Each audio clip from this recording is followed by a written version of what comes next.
there's literally a Rico case for this guy.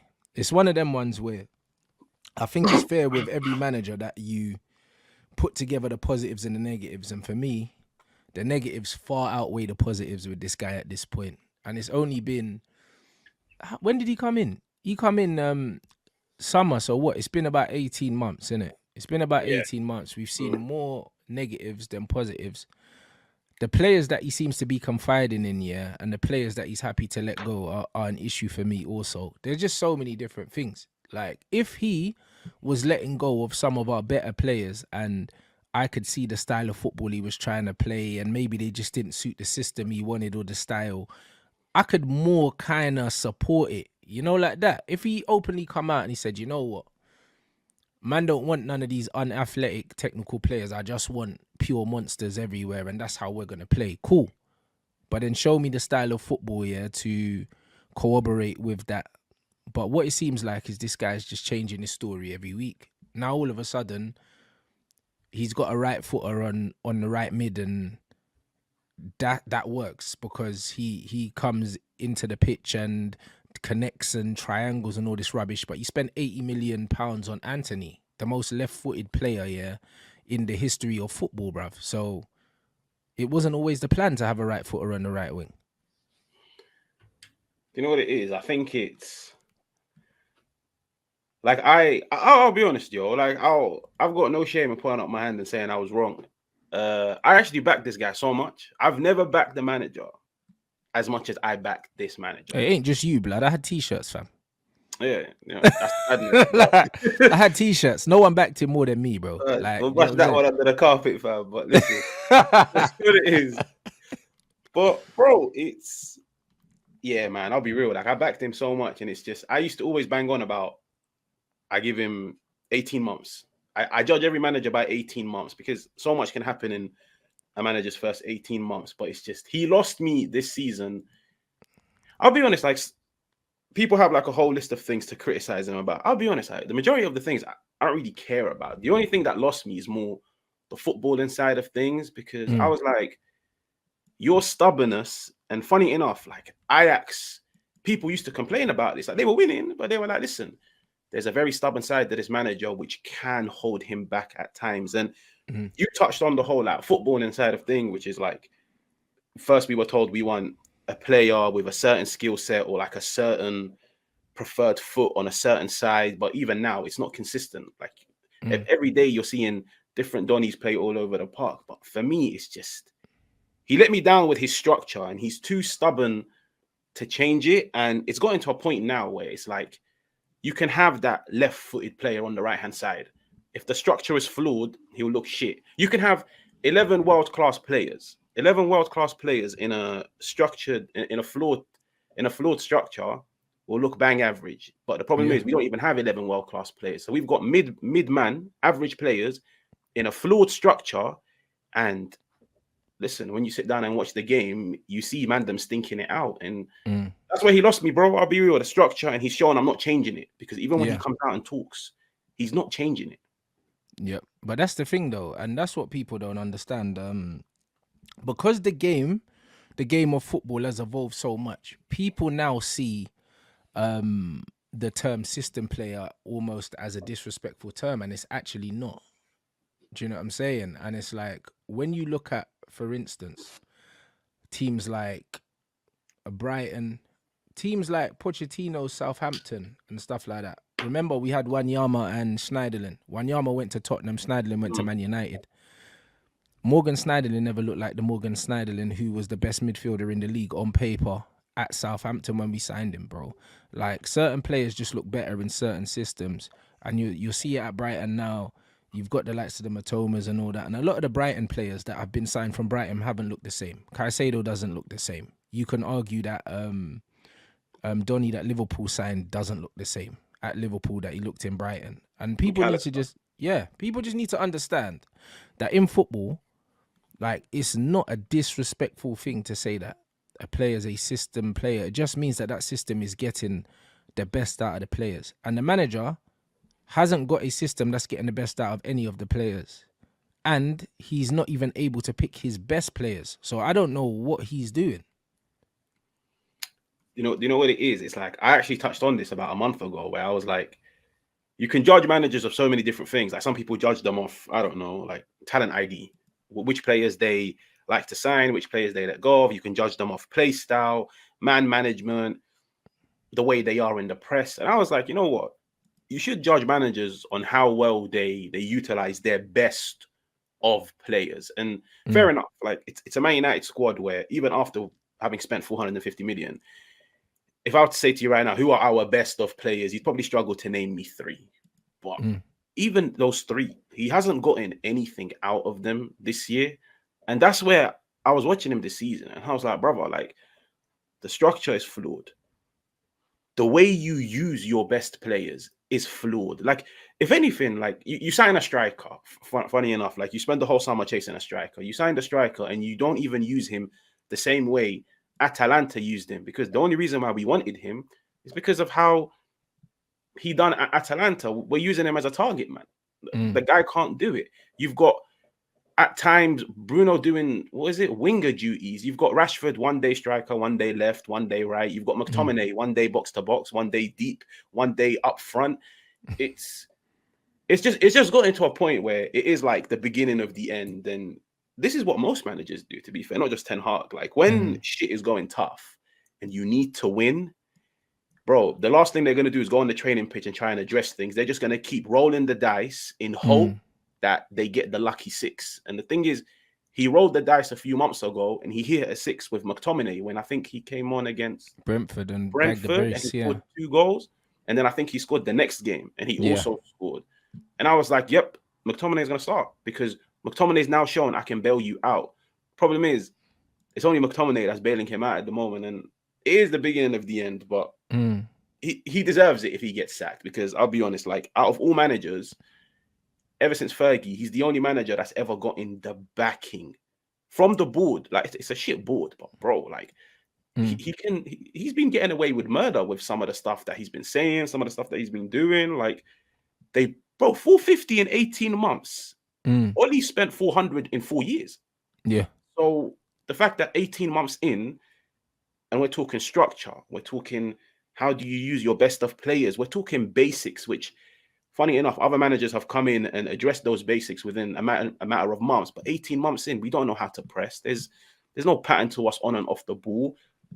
It's poor. Like it's really poor. And he's tarnished his own name with this whole like Man United stint of his.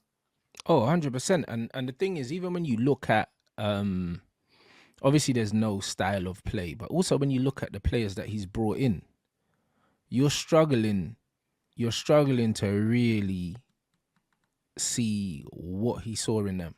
Because the Mason Mount, we never ever need we didn't need a midfielder of that ilk at all. That was a waste of money. We didn't need it.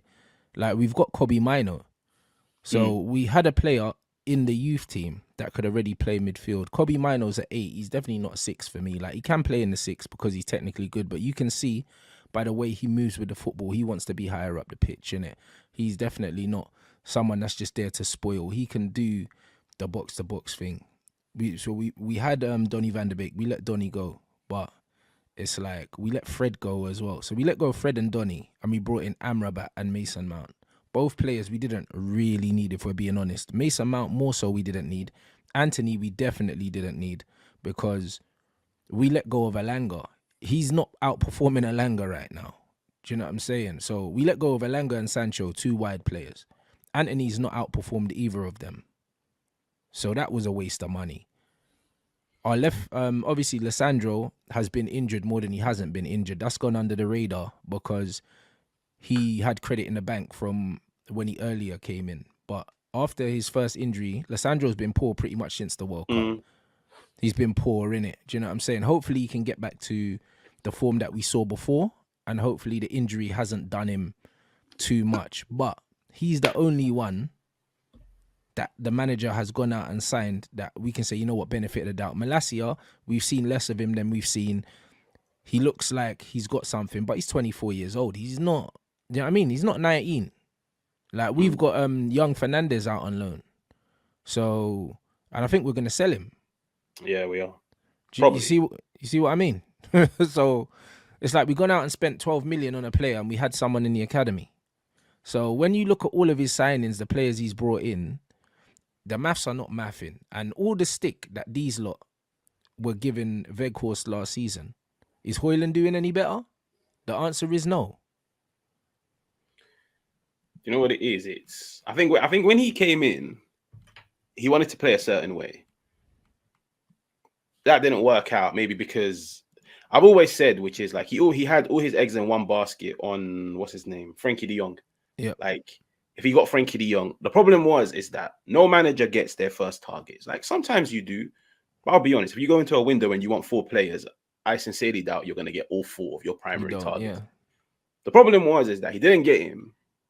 And then it's like ever since then, he didn't show like a plan B to the way that he wanted to play. And like one of my biggest issues with him is the fact that, as well as it sounds, I think he's a coward. Like I don't know if I've ever said this before, but it's like the only reason why I think he's a coward is because it's like last year we committed to Project B Compact. We were like, yo, we're just gonna have Casemiro anchoring the 4. We don't want high flying fullbacks. Everyone sit back, be compact, try catch them on the counter. Fair enough. Was it the most entertaining? Nah, but it was efficient. Like it won us a Carabao Cup. It got us top 4. It got us FA Cup final, which on any other day we could have won. Sweet. You go into this season and I'm thinking, cool, we're going to start doing the high press. And that's why I backed him in the beginning, because I was like, bro, like stick to it. I've got no problem if come the 17th of January, we're still trying to do this whole high press thing. But I don't know if anyone's realized we don't even press anymore. We don't press. We're positioned high up the pitch, but we don't put pressure on the ball. Like it makes us so easy to play against. That's exactly what it is. It's like we deploy a high line, we don't press. It's like a replica of what Barcelona done against Real Madrid on the weekend, which is they pressed high and they got murdered. Like they should have lost like 9-1. Yeah. They pressed high up the field. They had everybody on the halfway line. Bro, if you're going to commit and put your whole team in the opposition half, the least you can do is press to close down the angles. They didn't do that. And Real Madrid literally had a field day with them. The only reason why I think he's a coward is because I'm like, what is it? Because our press is flawed. Like everything about it, the way how we're always outnumbered. We try to do a man-to-man press, but in reality, we don't commit everybody. We commit 4 man, but the opposition always have 1 player that's available. And it's always the fullbacks. Like next Man United game, watch when we press. The opposition fullback is always open just for that long ball over the top. But it's like, I actually think when it comes to our press, it's like very half-hearted. And that's why I think it's a coward move, because I'm like, you either fully commit to the press and you do 100% and you push the fullbacks high up, or you commit to no pressing and you get the whole team to sit back and maintain shape. When you watch us, do we sit back and maintain shape? No, only half the team do that. The other half are in the other opposition half.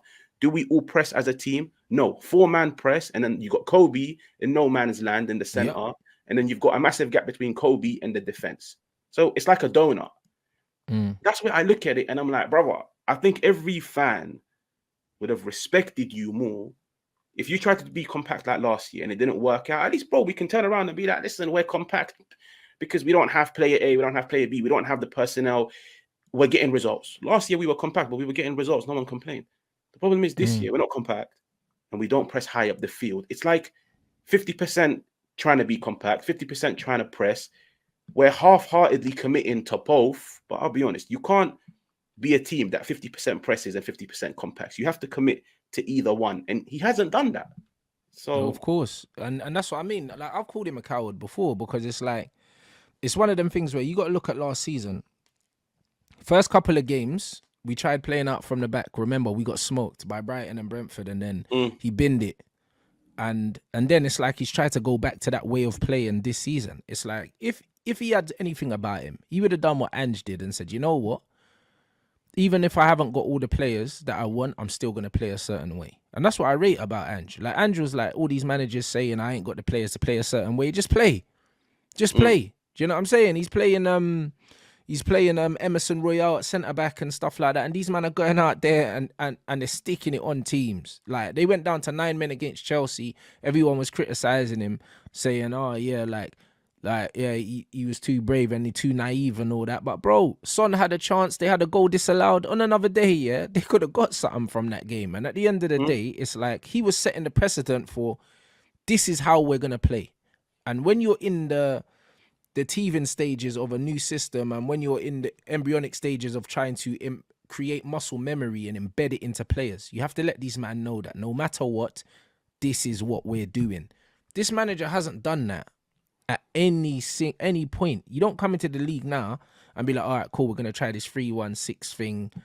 What in your second season, bruv? After we didn't even trial it in pre-season. That's what killed me. It's not like we saw it in pre-season and then it's like it's pre-season we saw Rashford left, Sancho false nine. That's what we saw. And then all of a sudden, we see Rashford up front, first game of the season. He didn't play up front any game for the whole of pre-season. All last season, he was talking about how important Martial was to the way that we wanted to play. Haven't seen Tony this season, even when he's been fit. He said that Varane can't play on the left. Varane played on the left last game. Like, what are you doing? Wan-Bissaka played left back last game. He said that Luke Shaw pulled out last minute. Like, this guy is like, bro, he bought Amrabat. Like, we waited all summer for Amrabat. Remember, he wanted to sign him, and then it was going on and on and on, and then he played him at left back. De Bruyne wanted a left back. We got Reguilon. You didn't use him, and now he's going to Brentford. It's like, hold on. Like, you went out for us to loan a left back, only for you to play Lindelof at left back and play Amrabat at left back. And everyone but Reguilon. And I actually liked him at left back because he actually got forward and he was trying to do something. This manager is, bro, I just don't understand how he's sitting here and he's lying to people every single week. And obviously the people in the press, I guess they're not paid to call him out on his bullshit. But it's getting embarrassing now, bruv.